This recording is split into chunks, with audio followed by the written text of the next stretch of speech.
So humanity.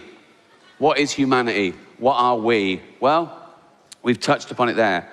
We're great apes. Not metaphorically, we're literally great apes. We are 98.6% genetically identical to a chimpanzee. We're closer to chimps than chimps are to gorillas. We left our common ancestor about 6 million years ago. We have the same life cycle as any other animal, which is our parents mate, we're born, we grow, we mate, our parents die, all our friends die, and then we die. Now, my 7-year-old niece didn't like hearing that, right? But I said, you've got to look. I said, stop crying. I said, you're 7, you know, today. So...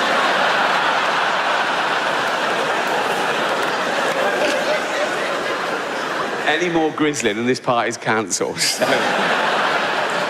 let's take the first of those, right? Birth. It's already an odd one for humanity because the human being is born before the end of its natural gestation period. And by that, I mean, because of our evolution, our brain is so big, we have to get that huge head out early. That's why the skull is in parts and supple, right? And then we have to carry on gestating outside the womb. That's why we're so useless. Compare us to other mammals, right?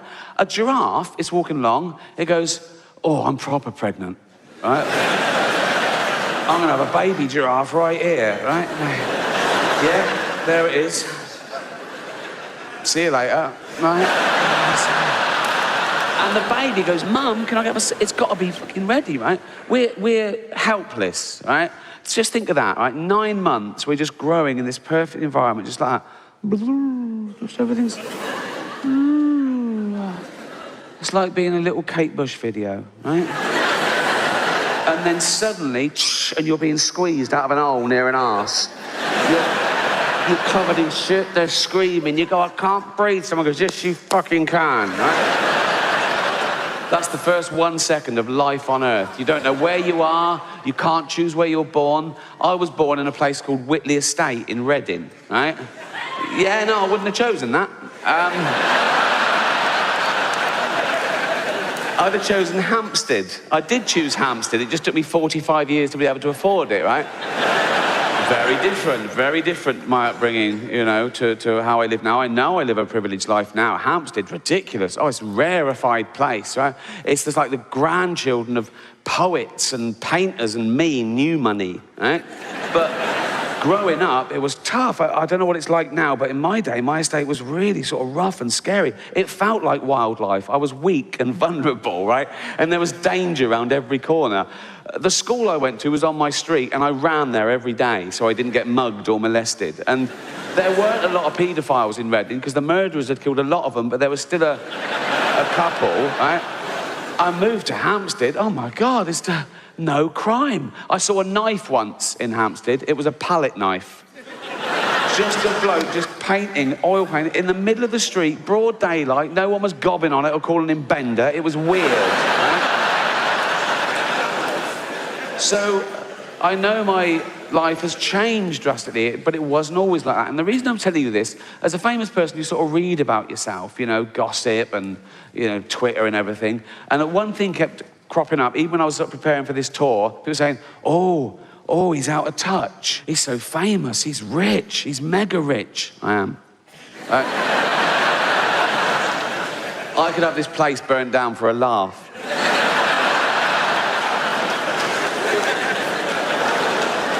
No, but they say things like, oh, he's an observational comedian. How can he say things that relate to ordinary scum? And I say, don't call them scum, right?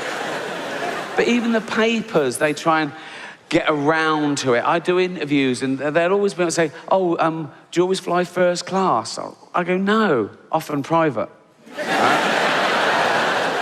And the number of times I've answered this question, right? They say, do you know how much a pint of milk is? It was meant to make you look out of touch, and I don't know, but that's irrelevant, right?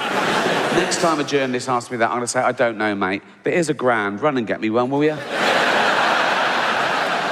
that enough? Is that enough? Yeah.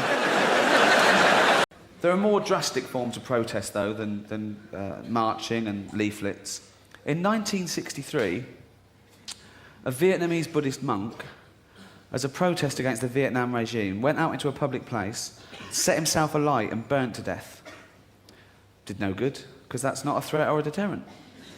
If a little monk comes up to you and he goes, you better stop all those things you're doing, otherwise I'm going to set myself alight.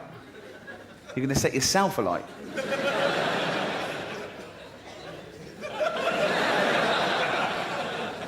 Fill your boots, mate. And no one cared, and I bet you don't even know his name, do you? I do. I've looked it up. It's absolutely true. His name was Thick Quang Duck. Or Crispy Duck to his mates. John Lennon, a less drastic form of protest against the Vietnam War, the famous sleep-in. He stayed in bed for a week with Yoko Ono, and that was it. And people were going, brilliant, genius, that's excellent. And, I bet that little monk was fucking gutted. Hold on, what? Burn yourself to death or shag Yoko?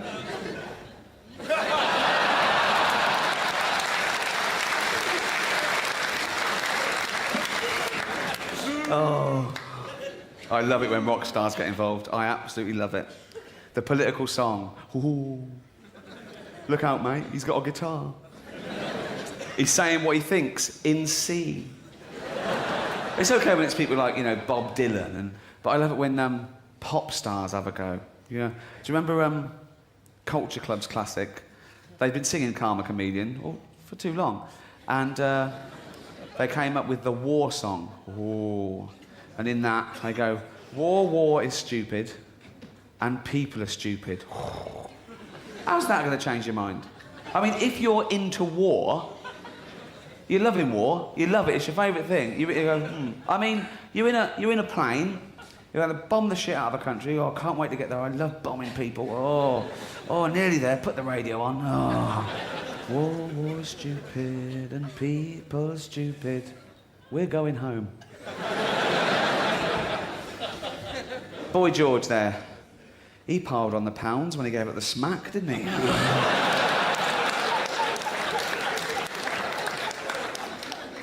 There's a fable there, kids. Every action has a consequence, so... Ooh. Billy Joel, after singing things like Uptown Girl, he then revealed his classic, his protest song against the world. We didn't start the fire. And in that song, it's basically a list, in chronological order, right, from 1949 to 1989, and he just mentions sort of 6 to 8 things each verse. I'll just read it. It goes, Harry Truman, Doris Day, Red China, Johnny Ray, South Pacific Water, Witchell, Joe DiMaggio, Joe McCarthy, Richard Nixon, Studebaker, Television, North Korea, South Korea, Marilyn Monroe. That's not a song. That's a conversation with Rain Man.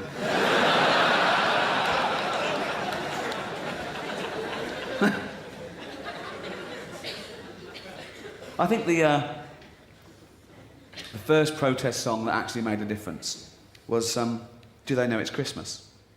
And particularly pointed to us in Britain because we used to own and run Africa. And then at the end of the 50s, they wanted independence, and slowly we started giving it back to Africa. And by the end of the 60s, it was totally Africa-owned and Africa-ruled. Of course, in the 80s, we get a phone call.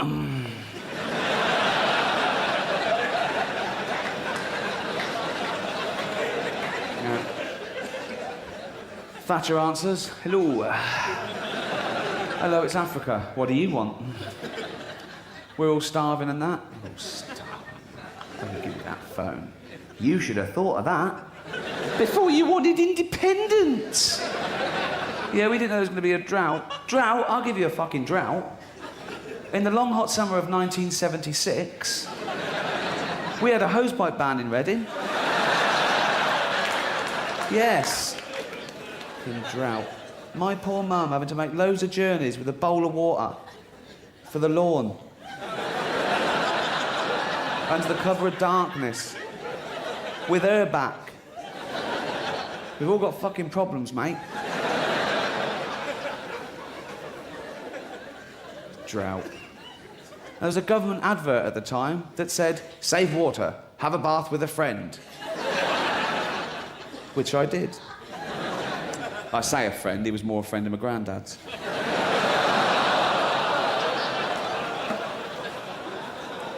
10 quid's a lot to a kid in Reading.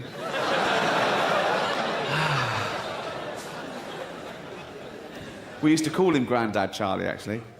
He wasn't our granddad. He was just an old bloke who used to live across the road from us and used to always come round to play with us whenever he saw our parents go out. But, what? Lovely old man. He used to play with us, he taught me to wrestle, and, what? Lovely old man, lovely old man. Oh, Grandad Charlie. And he used to do magic tricks. Oh, it was great. And he used to have a magic hat. And he used to sit down and put the magic hat on his lap. And he'd show us there was nothing in it. There was nothing in it. And he'd put the magic hat on his lap. And we couldn't tell our parents because it stopped the magic. I think that's how it works. And then we were only little, and we used to have to queue up with our eyes shut, and all take it in turns in feeding the little rabbit in that hat. Poor, whatever it got to me, it was scared stiff, poor little thing. It was no. And it was always in a bad way. Didn't have any ears or any fur. And, poor little thing. I made it sick once.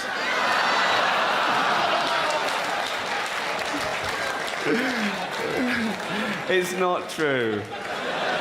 There is no Grandad Charlie. I wasn't abused. And if I was, I'd save it for my autobiography. That's the way to do it. So anyway, Thatcher on the phone to Africa goes, look, I can't come myself, but I'll send you lead singer of the Boomtown Rats. He's not doing anything. I went, all right, yeah, don't call again. See, the protest song about the greatest living African is Special AKA's Free Nelson Mandela. That's what they said. They said, Free Nelson Mandela. And it worked, because like that, 6 years later, he was out anyway, so... Incarcerated for a quarter of a century, Mandela. Released in 1990, so he's been out about 14 years now. And he hasn't reoffended, so I think he's going straight. Which shows you prison does work.